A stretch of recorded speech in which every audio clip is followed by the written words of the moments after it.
July is historically one of the best months of the year for the stock market. Even during last year's downfall, the stock market rallied 9% in July. But the very thing that typically causes stocks to rally in July might actually hurt the stock market this year. Now, I'm going to go through the historical data and I'm going to go over some analyst expectations to kind of see where the stock market might trade in July and whether or not we will, in fact, get that massive rally that we historically get. But before we get to all of that, let's cover some of the individual stock market news that's affecting some individual stocks right now. First, let's talk about Nvidia. Nvidia's chips fuel artificial intelligence, but the US is worried about China's access to Nvidia's chips. The US is worried about what China might do if Nvidia's chips get into the wrong hands. The US is worried that China might use Nvidia's chips for weapons development or hacking or any number of other bad things. And Nvidia stock dipped on a report that the US is considering new AI chip export restrictions for China. Now, even though this could hurt Nvidia's sales, Nvidia downplayed the possible US chip export restrictions. Specifically, Nvidia said that the restrictions would not have an immediate financial impact, but that further restrictions could hurt the company's growth in the future. Now, Nvidia stock was initially down 3% pre-market, but then it rose throughout the day as Nvidia downplayed these chip restrictions. Now, what I find interesting is that Nvidia as a stock rose because Nvidia said that the chip restrictions would not have an immediate financial impact, but Nvidia did say that the financial impact could hit in the future. And as a growth stock, Nvidia's share price is supposed to be pricing in future growth. So if the future growth is going to get hurt, we should expect the share price to go down, but it barely dipped today. And a lot of that had to do with people buying the dip. Evercore said the potential new export restrictions on sales to China should not be a big deal for Nvidia. And Evercore said that the Nvidia stock sell-off presented a buying opportunity as they shrug off China fears. Now, part of the reason that stocks like Nvidia continue to go up despite bad news is the fact that the market sentiment is currently extremely greedy. And so long as market sentiment remains extremely greedy or extremely bullish, stocks will not go down even if there's bad news, even if future earnings might go down, even if analysts' expectations for earnings go down, stocks will continue to rise so long as the market sentiment remains bullish. In other news, a new research report shows Google violated its standards in ad deals. Research finds about 80% of Google's ad placements on third-party sites violated their promised standards. Essentially, advertisers can pay to have video ads on sites outside of YouTube. In doing so, Google promises that those ads will be placed prominent on the user's browser, that the ads would have the volume turned on, and that the video would not be minimized to a corner of the screen. However, in about 80% of cases, it was discovered that, in fact, that's exactly what was happening. Google was placing video ads on videos that were either muted, put to the corner of the screen, or not displayed prominently in front of the user. And with 80% of video ad placements being false or going against the contract, this could have a pretty significant hit on Google's bottom line to their ad revenue. Some ad buyers who have reviewed the research say they want their money back. Now, while this has not affected Google stock yet, it can in the future should a lawsuit occur or should advertisers stop advertising as they realize they're not getting what they paid for.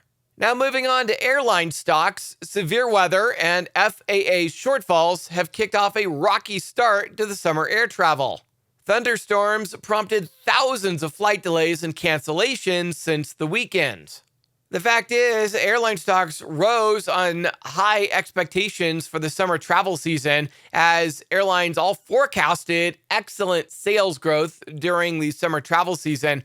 But if we continue to get travel disruptions due to the weather or FAA disruptions, then that is certainly going to put a significant downward pressure on the earnings of these U.S. airline companies. And part of the thing to understand about the weather is that for the past 5 years, we've been in a La Nina pattern, which essentially creates a lot of dry weather, has very little thunderstorms. And while that is great for airline stocks because it means very few disruptions, it does have some bad things such as droughts and an increase in wildfires. However, this year we're back to an El Nino pattern, and the El Nino pattern brings a lot of rain, a lot of thunderstorms, which is great because it helps U.S. crops grow, it eliminates droughts, it stops wildfires. But on the downside, it also causes a lot of U.S. flight cancellations. And the El Nino pattern is expected to stay in place through the end of the summer, which means U.S. airline stocks could continue to take a hit through the end of the summer, which in turn could hurt earnings. Now let's talk about whether or not the U.S. stock market can rally in July like it historically has. And to get started, let's talk about what Jerome Powell said on Wednesday.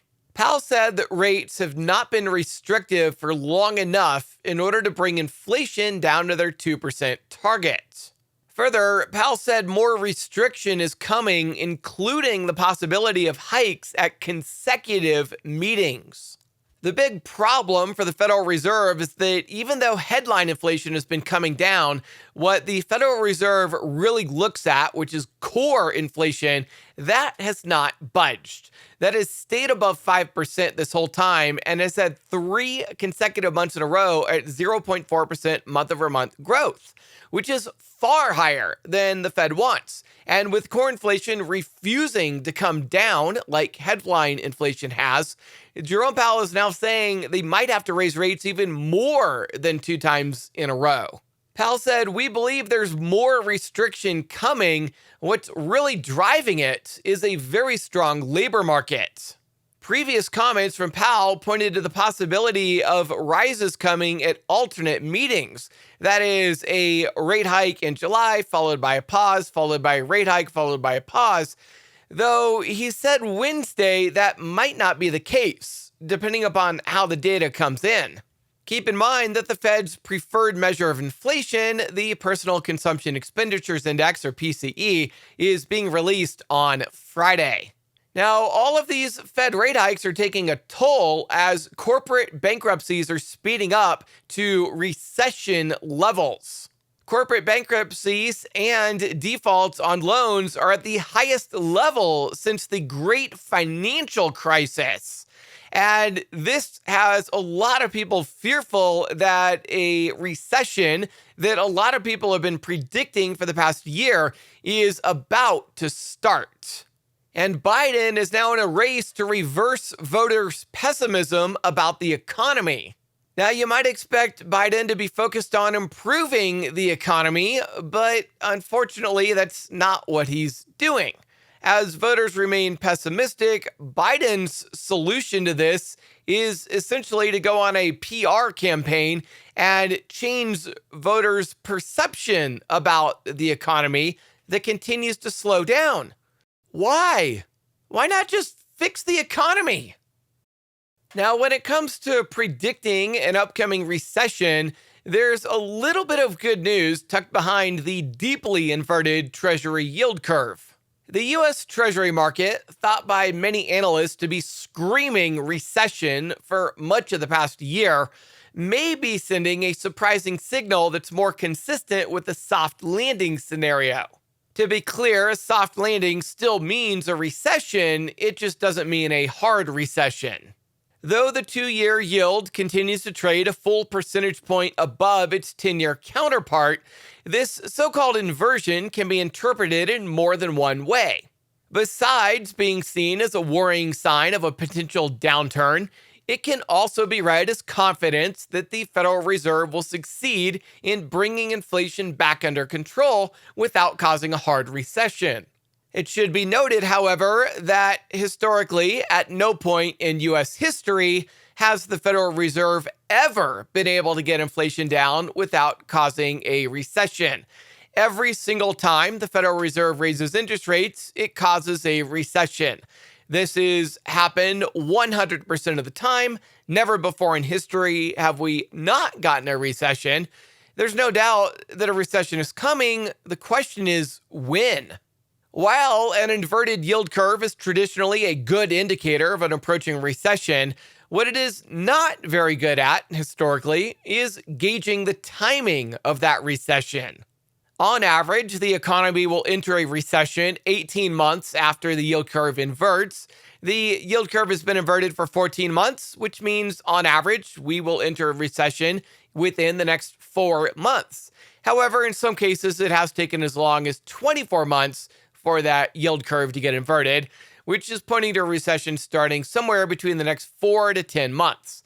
Now, of course, we can't just short the stock market based upon a recession fear that's going to occur half a year to a year away. We have to play what's currently happening. And July is historically the best year for the stock market. And with July historically being the best month of the year for the stock market, let's talk about what it's going to take for July to be the best month this year. Now, July has been the best month of the year for the stock market, rising on average 3.3%. Don't get too excited, though, because while July is historically the best for the stock market, August is historically flat, and September is historically the worst of the stock market. The reason the stock market normally rallies in July is because the largest U.S. companies report their corporate earnings for the second quarter before the end of July. And historically, S&P 500 companies that report earnings overshoot Wall Street estimates, which causes stocks to rally. However, there have been some signs of trouble heading into this upcoming earnings season, which will start here in about 3 weeks. Analysts have lowered their earnings estimates for the S&P 500 companies for the second quarter, as the bottom-up earnings per share estimate for the S&P 500 has fallen 2.3% since March. Other analysts have also noted that equity valuations are again beginning to look stretched. That is, the stock market is getting to become overbought. The price-to-earnings ratio for the S&P 500 for the coming 12 months has risen to 18.8, which is above both the 5-year average of 18.6 and the 10-year average of 17.4.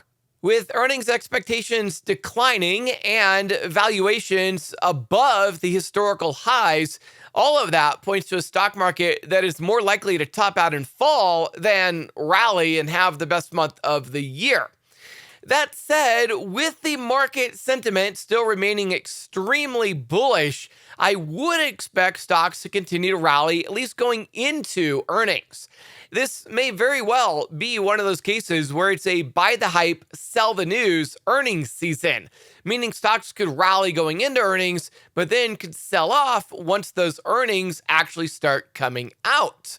And if that is the case, if stocks do in fact sell off on weaker than expected earnings, or more importantly, weaker than expected forward guidance, then we could really see quite the sell-off in August as earnings season continues.